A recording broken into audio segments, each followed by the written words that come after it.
আসসালামু আলাইকুম। নাজমা কিচেনে আপনাদের সবাইকে স্বাগত। আশা করি সবাই ভালো আছেন, আমিও ভালো আছি। আজকে আমি তৈরি করব চিকেন কষা, তবে একটু অন্যরকমভাবে। প্রথম থেকে শেষ পর্যন্ত ভিডিওটা দেখার জন্য অনুরোধ রইল।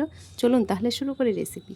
প্রথমে একটা মিক্সিং জার নিয়েছি, এর মধ্যে নিয়ে নিচ্ছি দুটো বড় সাইজের পেঁয়াজ কেটে, নিয়ে নিচ্ছি হাফ ইঞ্চি মতো আদা কুচি, কয়েক টুকরো রসুন, কাঁচা লঙ্কা, একটা বড় সাইজের টমেটো আর এক মুঠো ধনেপাতা। এখন অল্প একটু পানি দিয়ে ভালো করে একটা পেস্ট তৈরি করে নেব। অন্য একটা বাটিতে নিয়েছি 100 গ্রাম টক দই, এর মধ্যে দিয়ে দিচ্ছি হাফ চা চামচ হলুদ গুঁড়ো, হাফ চা চামচ জিরে গুঁড়ো, হাফ চা চামচ লঙ্কা গুঁড়ো।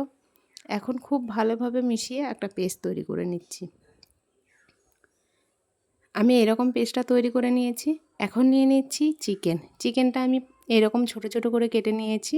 আমি এখানে নিয়েছি 500 গ্রাম চিকেন। এখন অল্প একটু লবণ দিচ্ছি বা স্বাদ মতোই লবণ দিচ্ছি। এখন নিয়ে নিচ্ছি পেঁয়াজের পেস্টটা আর টক দই দিয়ে যে পেস্টটা তৈরি করেছি সেটাও। এখন হাত দিয়ে খুব ভালোভাবে মেখে নেব। আমার রেসিপি ভালো লাগলে লাইক করবেন, কমেন্ট করবেন, বন্ধুদের সঙ্গে শেয়ার করতে ভুলবেন না। যারা ফেসবুক থেকে দেখছেন তারা লাইক করবেন, কমেন্ট করবেন, ফলো করবেন। যারা প্রথমবার দেখছেন অবশ্যই চ্যানেলটি সাবস্ক্রাইব করবেন, পাশে থাকা বেল আইকনটা অন করবেন সবার প্রথম আমার ভিডিও দেখার জন্য। এটা রেস্টে রাখার কোনো প্রয়োজন নেই। একটা কড়াই নিয়েছি, কড়াইয়ের মধ্যে দিয়ে দিচ্ছি 3 থেকে 4 টেবিল মতো সর্ষের তেল, দিয়ে দিচ্ছি অল্প একটু জিরে। গোটা জিরের ফোড়নটা দেবেন, তাহলে বেশি ভালো লাগে খেতে। এখন দিয়ে দিচ্ছি চিকেনটা। প্রথমে নাড়াচাড়া করে ঢাকা দিয়ে রান্না করে নেব 5 মিনিট মতো। একবার বানিয়ে দেখবেন, এভাবে দারুণ লাগে খেতে চিকেন কষা। রুটি, পরোটা বা নান রুটি, নান পুরির সঙ্গে তো অসম্ভব মজার লাগে।